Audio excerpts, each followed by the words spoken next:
اعوذ باللہ من الشیطان الرجیم بسم اللہ الرحمن الرحیم اللہم صل علی سیدنا و مولانا محمد وعلی آل سیدنا و مولانا محمد وبارک وسلم ثم صلی علیہ.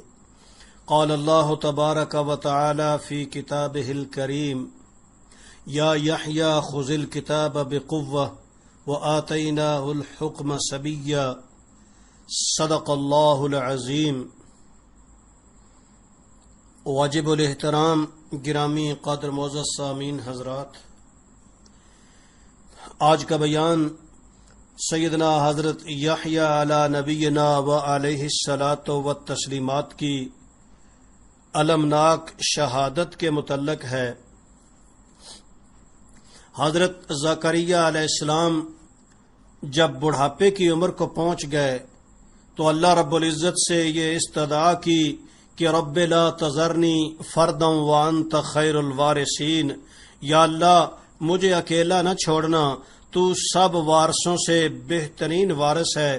تو دل کے اندر یہ تمنا تھی کہ یا اللہ مجھے بھی ایک بیٹا عطا فرما دے، یارثنی و یارث من آل یعقوب، جو میرا اور آل یعقوب سب کا وارث ہو. پھر اسی طرح حضرت مریم علیہ السلام جو تھیں وہ حضرت زکریا علیہ السلام کے زیر نگرانی پرورش پا رہی تھیں. تو قرآن مقدس میں ارشاد فرمایا کہ کلما دخل علیہا زکریا المحراب وجد عندها رزقا. جب بھی زکریا علیہ السلام حضرت مریم کے پاس تشریف لے جاتے تو وہاں اللہ رب العزت کی طرف سے مختلف قسم کے پھل جو ہیں وہ حضرت مریم علیہ السلام کے پاس موجود ہوتے. تو حضرت زکریا علیہ السلام نے پوچھ لیا کہ انا لک ھذا، اے مریم تیرے پاس یہ عجیب قسم کے پھل جو ہیں، بے موسم پھل کہاں سے آتے ہیں؟ تو قالت ہوا من عند اللہ، انہوں نے ارشاد فرمایا کہ اے ماموں جان یہ اللہ رب العزت کی طرف سے ہیں، اللہ رب العزت مجھے یہ پھل عطا فرماتے ہیں. جب وہاں بے موسم پھل اللہ رب العزت کی طرف سے عطا کردہ دیکھے تو دل کے اندر یہ حسرت بھی پیدا ہوئی کہ یا اللہ اگر مریم کو بے موسم پھل مل سکتے ہیں تو زکریا علیہ السلام کو بے موسمی اولاد کیوں نہیں مل سکتی؟ تو اللہ رب العزت نے ارشاد فرمایا کہ یا زکریا انا نبشرک بغلام، یا زکریا ان اللہ یبشرک بغلام اسمہ یحییٰ لم نجعل لہ من قبل سمیا. ہم نے نام بھی رکھ دیا ہے کہ اے زکریا آپ کو اللہ رب العزت اولاد نرینہ عطا فرمائیں گے. چنانچہ بڑھاپے کی اس عمر میں زکریا علیہ السلام کے گھر حضرت یحییٰ علیہ السلام جیسے سعادت مند بیٹے تشریف لائے. زکریا علیہ السلام بہت خوش ہوئے اور دل سے مایوسیوں اور غموں کا تمام غبار جو ہے وہ دھل گیا. اللہ رب العزت نے حضرت یحییٰ علیہ السلام کو نبوت عطا فرمائی اور شریعت موسوی کا نگہبان مقرر فرمایا.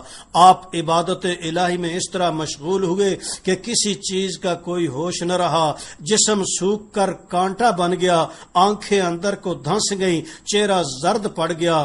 علم میں آپ کی شہرت دور دور تک پھیل گئی. تورات کے تمام علوم اور معارف کا آپ نے احاطہ کر لیا.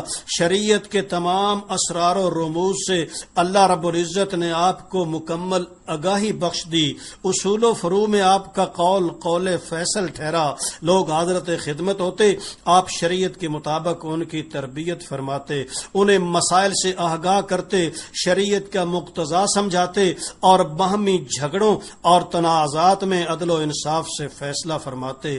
شریعت میں کسی کی مداحنت کو برداشت نہ کرتے، لومت اللائم کی کچھ پرواہ نہ کرتے. جابر سلطان کے سامنے کلمہ حق کہنے میں مشہور تھے. تعلیم اور ارشاد میں کسی باغی، کسی بادشاہ کے روب اور دبدبہ کو خاطر میں نہیں لاتے تھے. یہ تعریف ہے اللہ کے پیغمبر حضرت یحییٰ علیہ السلام کی. اب سنیں، ایک دن کسی نے آ کر بتایا کہ فلسطین کا حاکم ہیرودیس اینٹی پاس اپنی بھتیجی ہیرودیا سے عشق کرتا ہے. کیونکہ ہیرودیا کوئی عام لڑکی نہیں، وہ ظاہری حسن میں اپنا کوئی ثانی نہیں رکھتی، اس کا قد سرو کی گردن جھکا دیتا ہے تو آنکھوں میں غزلان دشت کی طرح زمانے کی گہرائی ہے، اس کی زلفوں میں اندھیری راتوں کی سیاہی ہے تو رخساروں پر ڈوبتے سورج کی لالی، اس کے ہونٹ گلاب کی پتیوں سے زیادہ شگفتہ ہیں، باتوں میں شاید کسی مٹھاس، ہیرودیس اس کی جوانی پر فریفتہ اور اس کے حسن میں از خود رفتہ ہو گیا۔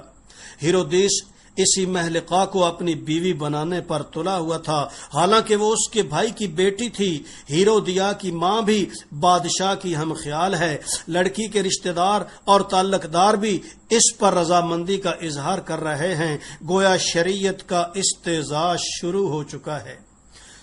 اور ہیرودیس اینٹیپاس نے اپنی یعنی بھابھی کو بھی اپنے پاس جبرن رکھا ہوا تھا اور اب اپنی بھتیجی کے ساتھ شادی کرنا چاہتا تھا۔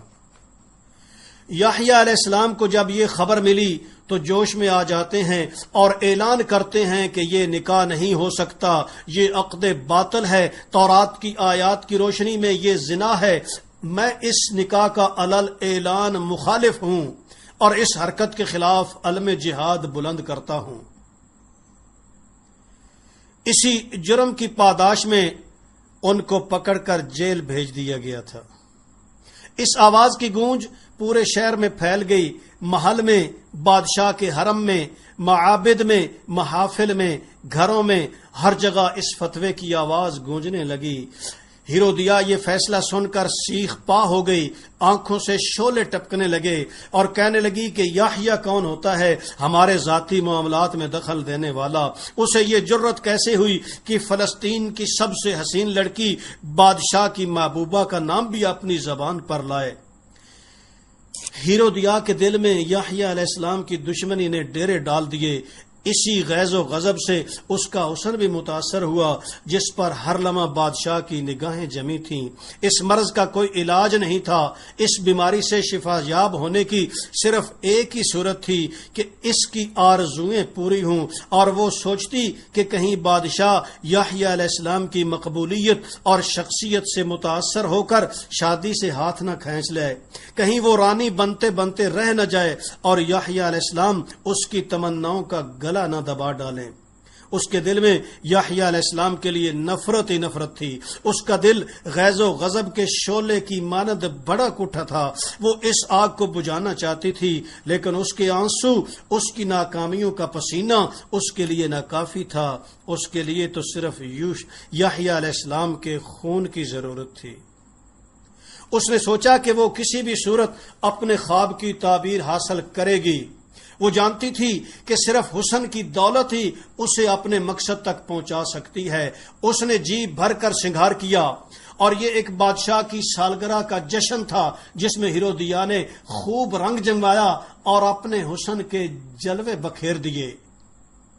قیمتی سے قیمتی کپڑے اس نے پہنے، نازو انداز سے ہار سجائے، حسن کی تلوار بے نیام کیے، وہ اپنے عاشق چچا کے کمرے میں پہنچی اور اپنے چچا کے دل و دماغ پر چھا گئی جب اس نے سالگرہ کے موقع پر ایسا ڈانس کیا کہ دنیا حیران رہ گئی۔ بادشاہ نے خوش ہو کر کہا کہ کہو کیا مانگتی ہو؟ بیٹی نے ماں سے مشورہ کیا کہ کیا مانگوں؟ تو ماں نے کہا کہ یحییٰ علیہ السلام کا سر مانگ لو۔ چنانچہ اس نے بادشاہ کے سامنے ہاتھ باندھ کر عرض کی کہ حضور یحییٰ علیہ السلام کا سر ایک تھال میں رکھ کر منگوا دیا جائے۔ اللہ اکبر! وہ بادشاہ تھا، وہ اپنی محبوبہ، اپنی معشوقہ کو سب کچھ دے سکتا تھا، اس لیے اس کی تمنا اور آرزو پوری کرنے لگا۔ اللہ اکبر! تو اس نے جب یحییٰ علیہ السلام کا سر مانگا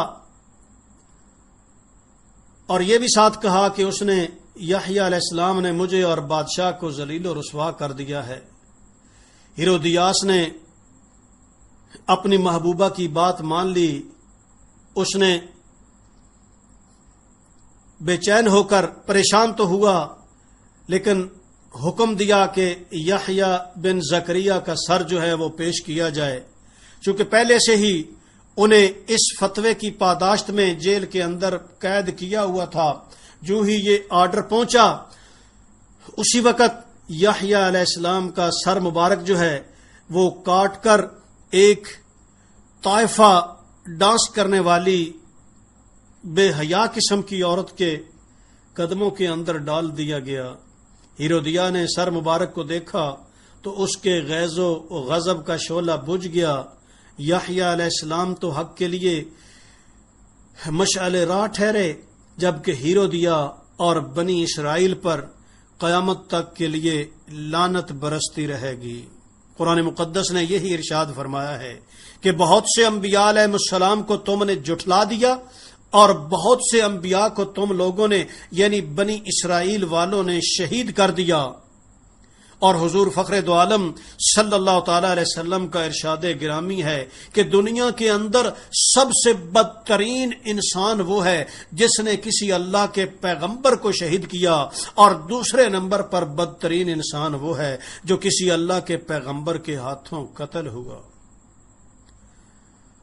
تو بے شک وہ اپنی منزل کو تو پہنچ گئے، یہ دنیا کی کامیابی کچھ بھی نہیں، اس کا حسن و جمال کدھر گیا؟ زمانے نے اسے کھا لیا، اندھیری قبروں کے اندر چلے گئے، لیکن جو انہوں نے حضرت یحییٰ علیہ السلام کے ساتھ کیا یہ انہیں اس کا خمیازہ جو ہے قیامت تک اور اس کے بعد نہ ختم ہونے والی زندگی میں ہمیشہ ہمیشہ کے لیے بھگتنا پڑے گا۔ دعا ہے اللہ رب العزت ہمیں اپنے تمام انبیاء علیہ الصلوۃ و تسلیمات جو ہیں ان کے ساتھ پیار اور محبت نصیب فرمائیں، اور خصوصی طور پر ہم چونکہ حضور صلی اللہ تعالی علیہ وسلم کی امت ہیں، ہمیں حضور صلی اللہ تعالی علیہ وسلم کی اتباع نصیب فرمائیں تاکہ دنیا میں کامیابی نصیب ہو اور آخرت کی جو اصل کامیابی ہے وہ بھی ہمیں نصیب ہو جائے۔ وآخر دعوانا ان الحمد للہ رب العالمین، سبحان ربک رب العزت عما یصفون وسلام علی المرسلین والحمد للہ رب العالمین۔